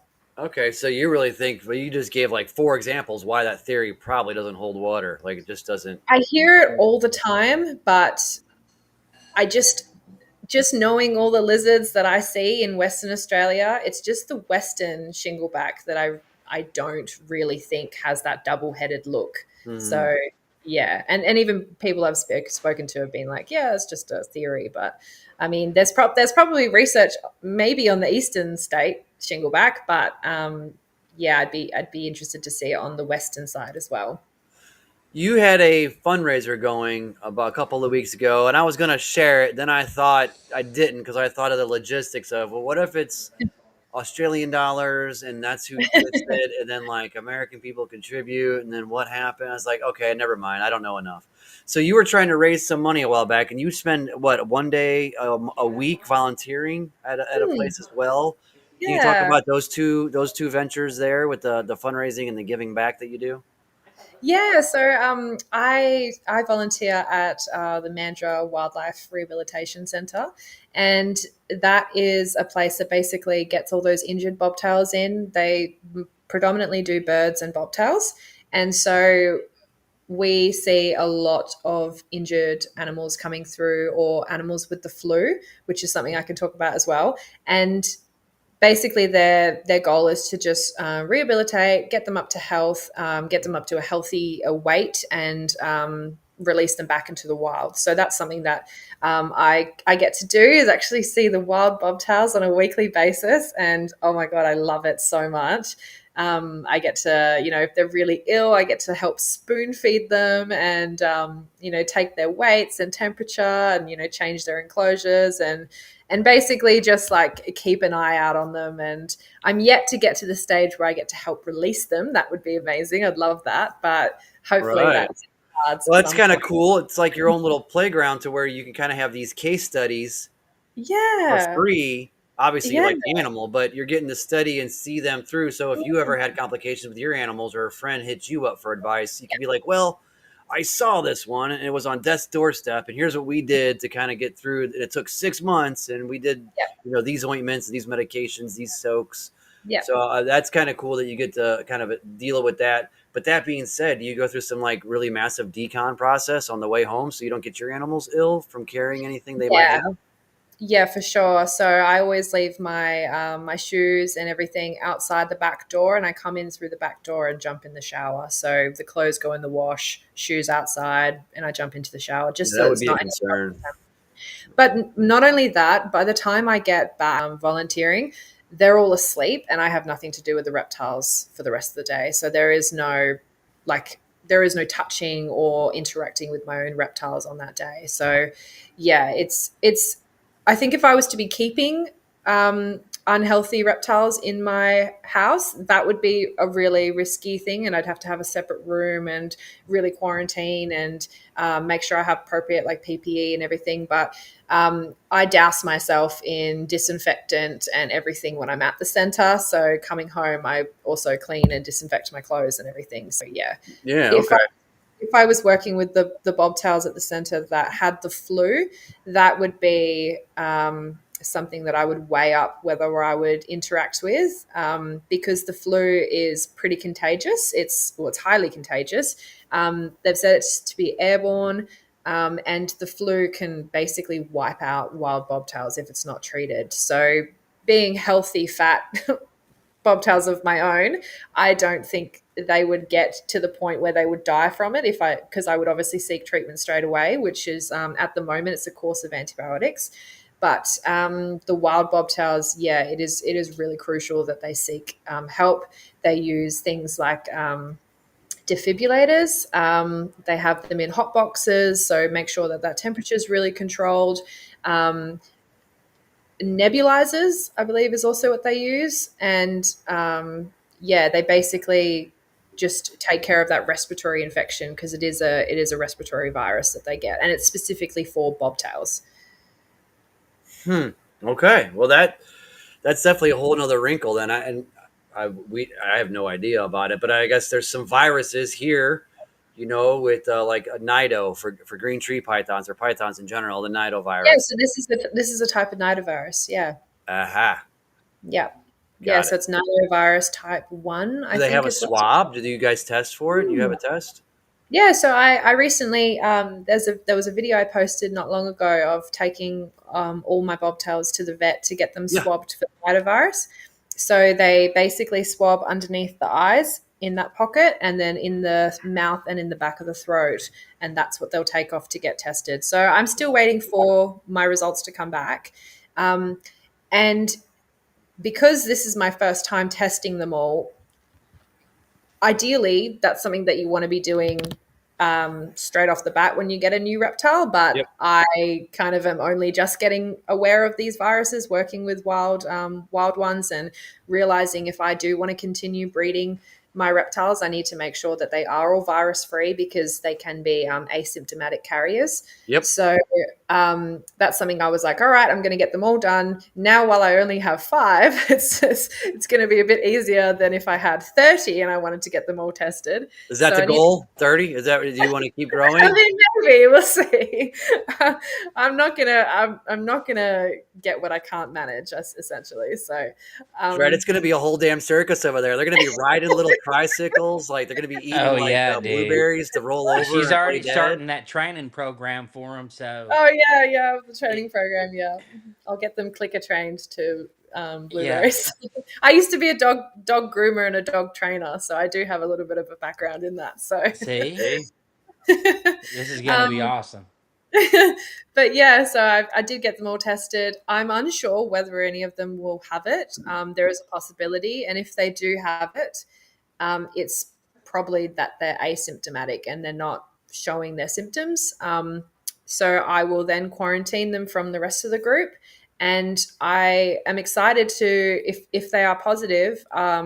It's not great, but it is good because I get to be a part of a new trial that they're doing, which is basically there's a vet in WA who's working with some reptile specialists in the eastern states, and they're trialing antivirals. Um, and that's kind of come out through the COVID pandemic. So that's a good thing. But instead of using antibiotics, which we've always used for it, antivirals are basically able to treat asymptomatic reptiles as well, and making them negative as well as symptomatic. So it's having some really, really positive results. But it's still in its trial phase, so it's early days, and they're basically just getting numbers up now yeah, of That's animals. cool. Yeah, viruses are a different creature than bacteria. Antibiotics are for bacteria. Antifungals are for fungus. Yeah, Viruses traditionally up until recent years were always just they have to run their course or they kill you, one or the other. Like you can't. There yeah, wasn't a cure. Now we're getting, they're getting a handle on AIDS. They're getting medications for herpes. Which is not just in the human population, but in a lot of animal kingdom populations. So they're starting to kind of understand the viruses are take an antiviral, very different mechanism of action. So that's cool. They're working on it because in the hmm, green tree python community, talk about expensive animals, and they can be as cheap as a few $100, but they can also be $4, 5, 10, $15,000. And so they can get quite up there. And so NIDO is something that's very, very, instills a lot of fear into the people's yeah. hearts. You got to have 3 negative tests over the course of 6 months. Really is the really by the textbook method of doing it. It's about $25. I have a stash of NIDO swabs here. It's like $15 shipped for like 10 or so of them. But then it's Do you want to know 25 how much? to run them.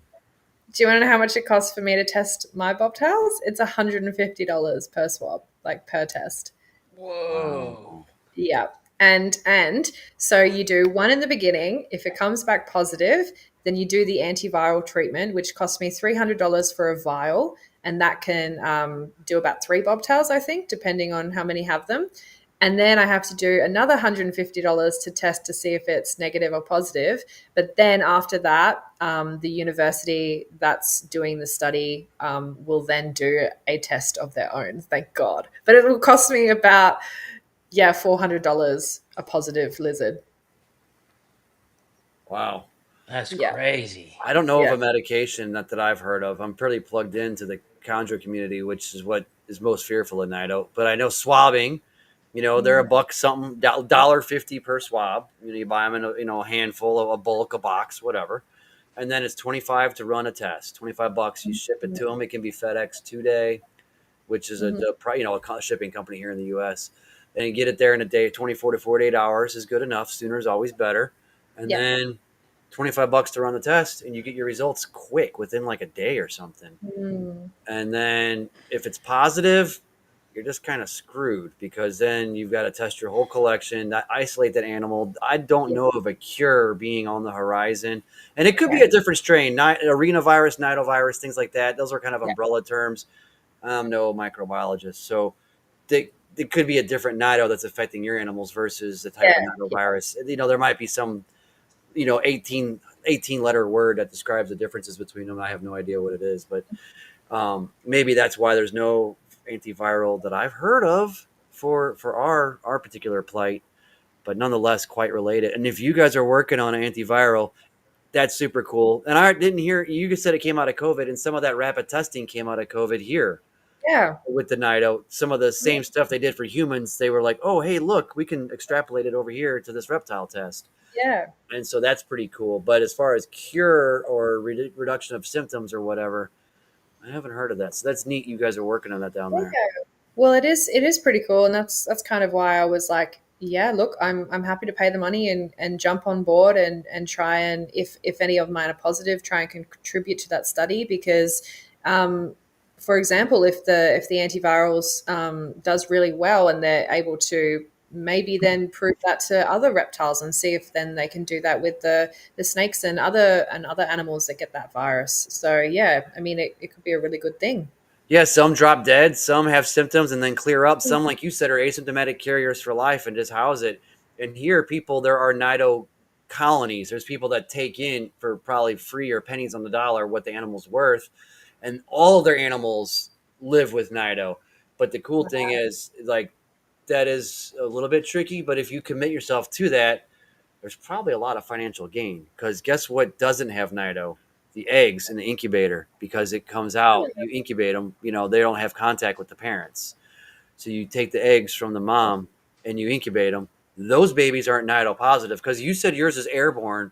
Ours is not airborne, aerosol. This is simply a mucus. Like if they share a tongs without sterilization, a water dish, obviously Yeah. mating, a prey item. One tries to bite it, doesn't take it, you give it to the next cage.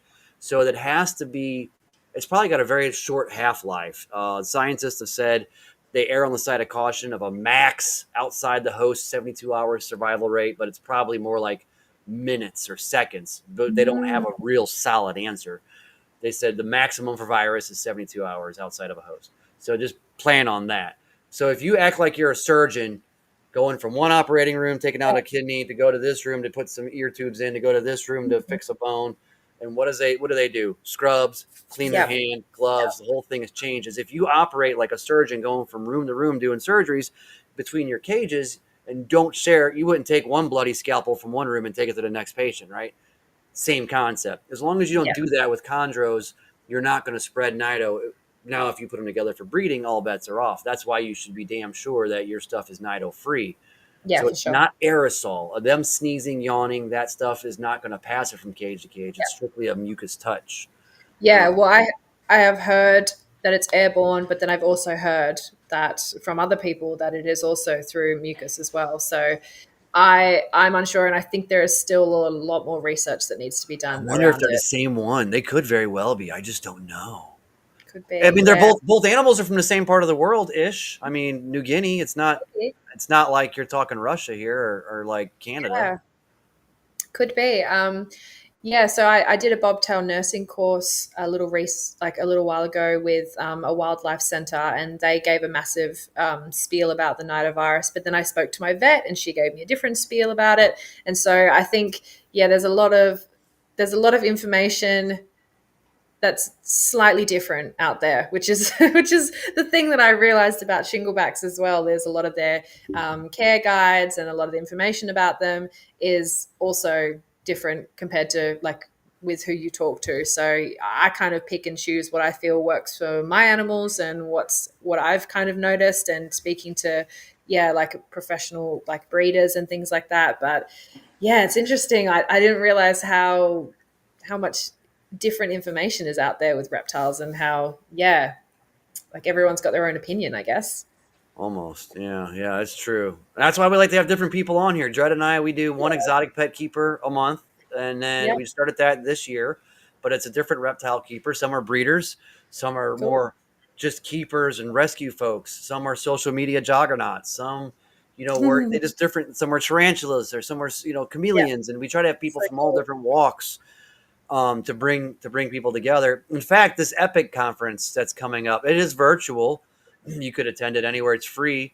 Epic.live. And in fact, when we go ahead and wrap up, I got to run that video because I'm part of the producers for that. Mhm. But if Cool. you've got anybody, it's for exotic pet information, and it's all about sharing. Some people are Oh, that's so YouTube. There's going to be 18 people going at once in 6 different columns and 3 time slots. And then there's 2 keynote speakers. Josh's Frogs and like Chewy. I don't know if you guys have Chewy as a company there as far as pet supplies being shipped. We've really got some really big international, multi-million-dollar company sponsors, and it's the first amazing. first time we're doing this. That's so Um, amazing. I think the some of the girls that I listened to their podcast, the Wild Type yeah, podcast, they're this on is it. Liz They're and going to Neptune. be, yeah, Yeah, I think I saw them on there. So I think I will yeah. attend. Yeah, I love those girls. They're amazing. The wild type, yep, they are one of the speaking guests. I'm doing business breeders, so they're not one of my 3 slots, but I do know Mhm. that they are one of the guests for Epic. Yeah. Cool. So Yeah. yeah, if you don't mind, share. I can send you videos, share it. You've got a huge platform, and what do you think's next for you as far as social media and growth? Then Yeah.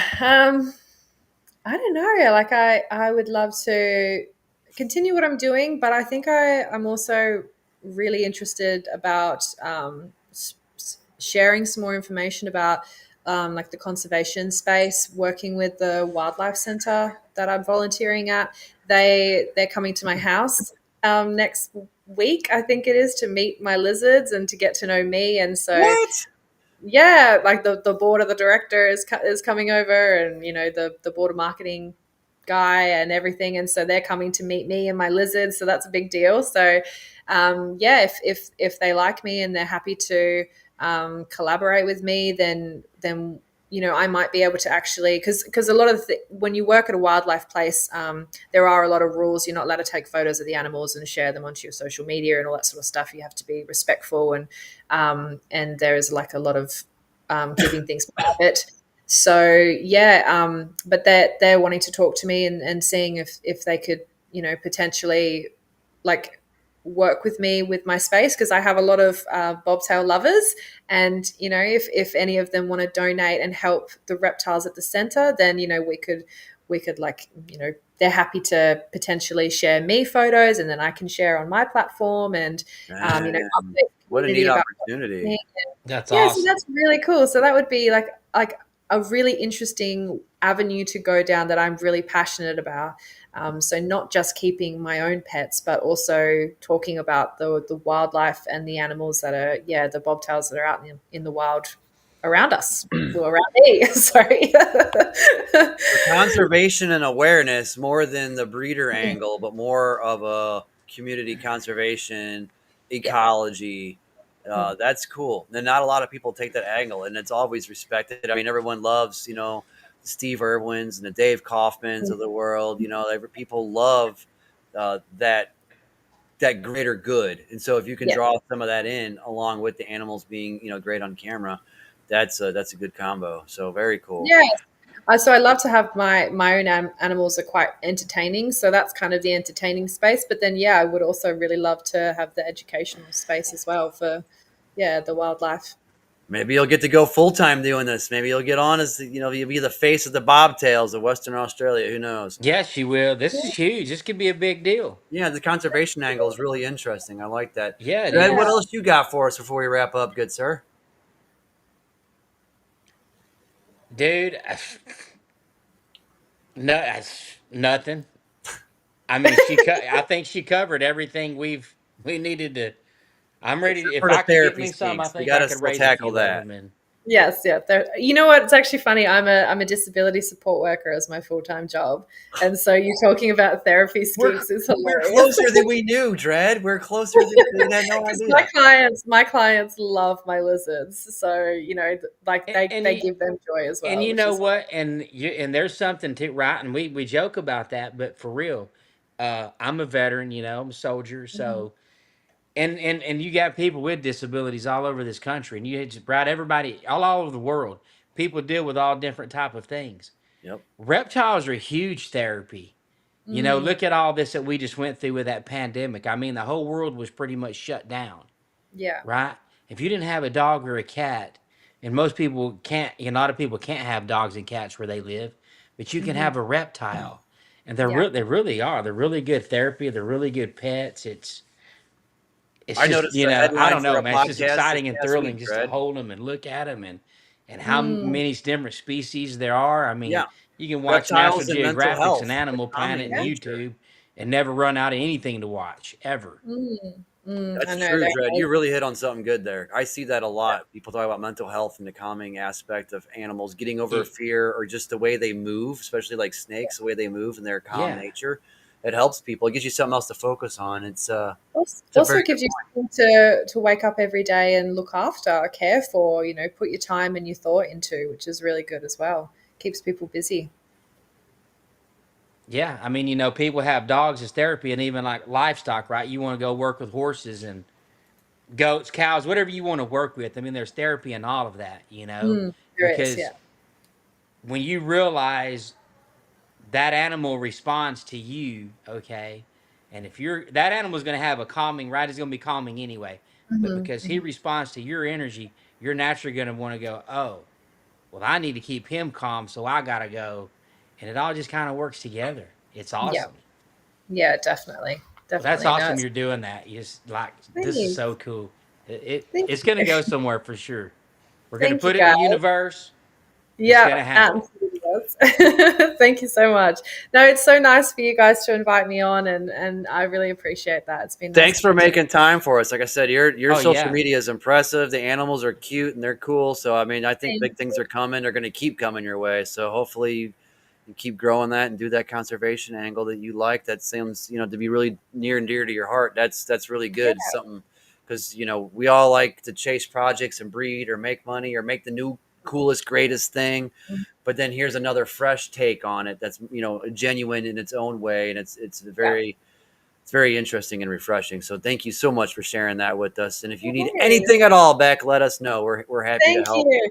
If I ever come to the States, I'll hit you guys up. Oh, You please do. bet. I Anytime. get so Absolutely. jealous of your reptile expos. Oh my god. I'm like, oh, I wish I could I go. just went to the big one in Atlanta recently. Yeah, there's all kinds of stuff, and you're talking thousands of people and all kinds of species. And I have a reptile expo next weekend that I'm really excited to go to. It's just a small one, but at least it's one. We haven't had one in 4 years in WA, so Yeah, I'm but still, it's going oh to my be fun. gosh, really so yeah, yeah. there's one every weekend somewhere. If you're willing to drive between like 30 minutes to 7 hours, any direction, there's always a handful every weekend, big, small, Yeah, you medium. can be at them for sure. That's amazing. Yeah, cool. The big ones are a lot of fun. The big ones have a lot bigger breeders, a lot more interesting Yep. animals, a lot more diversity. There's probably, I don't know, 6 locations that run a dozen shows a year of the really big, the big time deal shows. And there's Mm-hmm. hundreds and hundreds and hundreds of small ones that happen all the time. So Yep. Maybe I'll have to come to a big time one next year and see all my American friends and fans. That'll be fun. absolutely, that'd be super cool. Maybe they'll get you in a booth and you could do like a meet and greet with like Snake Discovery. Come meet Beck of Beck's Bobtails, and you could be Ooh, with that'd be cool. Dave Kaufman. I'm telling you, man, big things are going to happen. Publicity is coming your way. Yeah, do something like that. Get like Dave Kaufman. He'll be on there doing his thing, getting you spun up, and then people come meet and greet and meet some Bobtails. Well, Cool. I guess you couldn't I bring can't them. bring them with You me. can't bring them. See, that's why we Unfortunately. have to have some here, Dread, and be feeding them, and they can be stand-in surrogate bobtails when she does get here. There it is. See, I'll try get the therapy lizard working in the meanwhile, please, so I can bring if We my got to anybody figure can, this out. if yeah. anybody can, Beck, you can. I know you can. All right, thank you. All That's right, nice. cool. Have a great night. Thank you so much for coming from down under. We've had guests from Scotland, Actually, England, she's Canada. having a good day. We're having a good night. Have a great That's day, Beck. right. You guys have a Good good day. night. Good day to you. And I I'm did about this to this go whole back. show. I didn't even bother you with like any lame American, Australian accent stuff because I mean, there's all kinds of it. There's like 3 phrases we all know how to spout off to sound Australian. And we're all wrong too. So just Yeah. know that. I didn't How's my even accent? Is it very Aussie? say again. How's my Your accent? accent? Is it very Aussie? Yeah, and I know there's different localities and regions of the accents, just like there is in the U.S. or anywhere. I mean, God, Dred and I, we sound different just from different parts of the country, Yeah. And so I don't know enough. I know that even in England, there's different. There's a Cockney Yes. accent and a Yeah, there is. Manchester and this and that. So I don't know enough about Australian accents, but yeah, yours is easier to understand than Crocodile Dundee. Whatever he had, that guy sounded like a Yeah, Scotsman who's half drunk. he does. Yeah. All right. Well, that's good then. Yeah, easy, very You're easy to good. understand. Cool. I appreciate you, Beck. Have a Right. great rest of the day. Thank Yes. you. I Thanks. Sorry will about the do. technical time zone difference, but we made it work, That's and thanks for hanging. no worries. Thank Nice to you. meet you guys. Come Hope to back see you guys in the anytime. Anytime future. you like. No worries. Have a good Whatever, All Dred. right. night. We'll be watching her as she rockets into stardom. We'll just be over there like, hey, we talked to her once. We're going to be hanging out with Oh, you guys are too She kind. said hi to me once. her. Oh, who's that hanging out with Dave Kaufman going on the next adventure to Thailand to go herping? And, oh, that's just Beck from Okay, cool. Australia. We know Yeah. her. All right, cool. I'm going to throw Thanks. you backstage here. We're going to run this promo. If everyone's listening still, go to epic.live, and please go sign up. It's free. April 4th. Next April week's 4th, guest, guys, get you Fred. some. Come watch, hang with us. It's going to Next be week's guest, epic. Colorfully Mhm. Vulgar. And then Mhm. Epic the week after. So it's getting close. All right, ma'am. You have a great night. I'm going to throw you backstage and I'll hop this promo up here. We'll chat in a second and get you out of here. All right. See you later. Thank you. Bye. See ya. All right, Dred. You good, my friend? I'm good, big dog. All right, brother. Let's run this promo real It's a quick. take. Roll with it. Epic. Thanks for hanging out on Naughty Business, everybody. This was awesome. Our first guest from Australia. Super exciting. We fought through the technical difficulties. We made it work, damn it. All right, buddy. Have a good night, and I will. It's called EPIC, the Exotic Pet Industry Conference, and it's free to register at epic.live. EPIC is over 20 special guests across 16 sessions covering industry trends, marketing, branding, podcasting, and YouTube. EPIC is for pet keepers and breeders. It's for gecko and invert lovers. It's for snake and spider lovers. EPIC is for anyone who enjoys these amazing animals. Did I mention it's free? Register now at epic.live.